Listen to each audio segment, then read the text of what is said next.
Goeiedag, dankie dat jy weer ingeskakel het. Ons wil graag hoor hoe hierdie bediening jou lewe aangeraak het.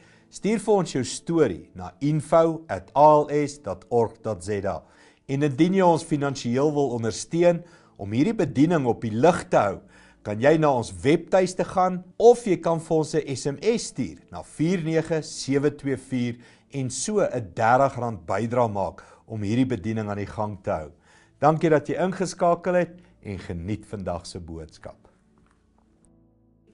Goeiedag, baie welkom hier saam met ons by ons oordeenkingtyd saam, waar ons praat oor die verpersoonliking van die woorde van Jesus. Ons is nou al 'n rukkie daarmee besig en ons gaan nog 'n lang rukkie daarmee besig wees. Ons is hier besig in 'n verhaal in Johannes 4:37. Hy sê in hierdie geval is die spreekwoord so waar.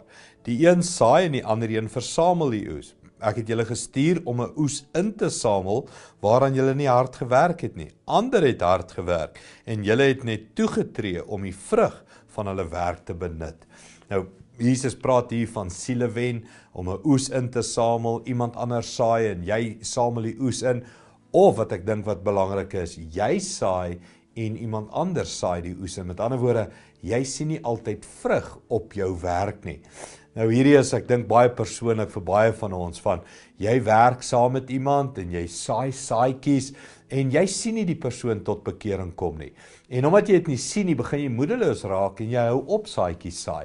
Of jy gee weg of doen goed en doen welsyn, of kom ons vat ons land se situasie. Jy bid vir ons land of jy bid vir mense en jy sien nie fisies verandering nie. Dan word ons moeg om te saai. En wat Jesus hier eintlik sê is, ons moet ophou so baie kyk na uiterlike resultate. En ons moet net aanhou gehoorsaam wees. En ons moet net aanhou saai en ons moet net aanhou lief hê. Op 'n ander dag sal iemand anders die oes insamel. So ek dink hier's 'n uitdaging vir almal van ons. Hou aan goed doen. Of jy die resultate sien of nie. Hou aan goed doen en saai die goeie saad van die evangelie.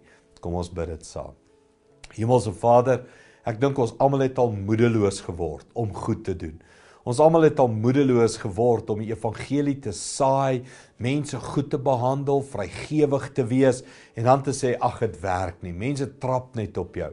Here, dankie dat hierdie skrif, dat U self vir ons sê, hou aan saai. Iemand anders sal dalk die oes insamel van jou harde werk, maar jy moet aanhou saai.